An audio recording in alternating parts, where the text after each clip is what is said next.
This is a very quick look at some of the radar room exhibits which we've gained over the years.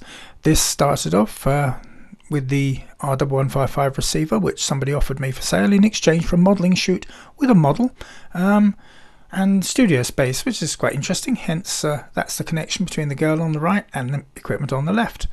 There even were a couple of pictures with both the receiver and the model in them, as you can see here. Yeah, it worked very well, and that was 5th of December 2017.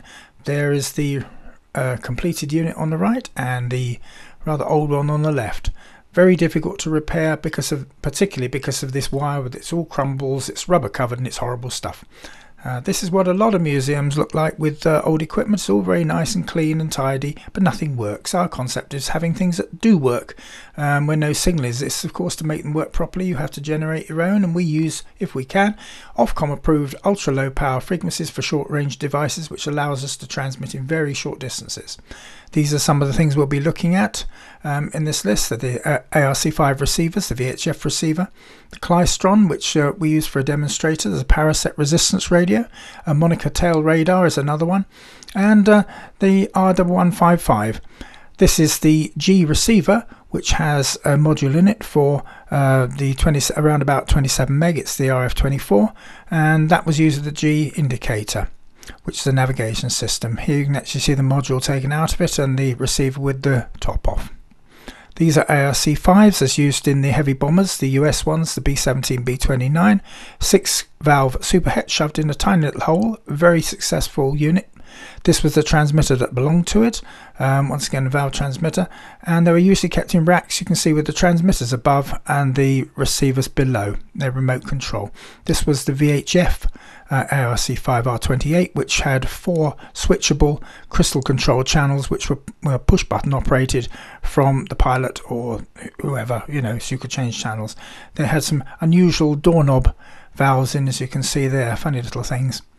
But it's very advanced for its day, and it was all electromechanical for the switching. This is the 4-square radio, which was used typically in the Fairey Barracuda and the Firefly.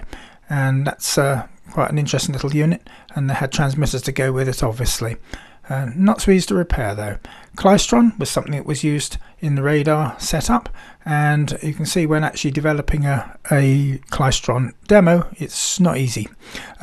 Finished unit, and it's good fun to use, and it shows the concepts of reflecting signals back. We use a monitor of things obviously for that, so you can actually see what's happening. The Paraset, quite a cult following these things, people making their own. We made this one, and they were used typically in Norway, but unlike a lot of resistance radios, this would both transmit and receive. There's a typical rebuilt one on the left at the top and another one on the bottom right. This is the APS-13 tail radar, sometimes called Monica, used in a P-51 Mustang aircraft, seeing if something's on its tail when you're flying along. Worked sometimes quite well, other times it didn't. Restoring a set, yeah, there's a lot of things to think about, like is it going to be worthwhile doing? Can you find the technical information? Is there anything missing? Is it going to be worth a lot? Is it going to cost a lot? One should remember that an old piece of equipment, they don't always perform as well as new stuff does, and of course some of these parts, like this one, are very difficult to obtain. Here is our completed 1155, and there's to the left of it, interesting enough, is a S640 receiver that I built from a circuit, which is very much the same as the original. And right to the right was a box that originally housed a 1928 receiver detector by Western Electric, which is quite an interesting thing. What about rebuilding something? Somebody's had a go at this. What a mess. I personally wouldn't try it. Would you turn that on? I wouldn't. So we tore the whole lot out and ended up with something that looked like that. We couldn't find the right circuit, so we used a similar one, but at least it works and it's presentable. Here's another one, the Monitor 28. This shows what it looked like when we received it and what is finished. There is one actually being used at TRE, as you can see, where the guy has it on his workshop. Very lastly, we have the Loran. That's the Loran on the left with nothing, that's the Loran on the right, and this one here of course is one of the chassis, and that's it in use. You can see counting pulses. Check out our videos, because you can see that is taken from the video, and there are other videos showing the VHF set working and other sets working. Well worth looking if you're interested in this sort of thing, and hope this was of some interest. Really a quick run through, but there you go. Thanks for watching.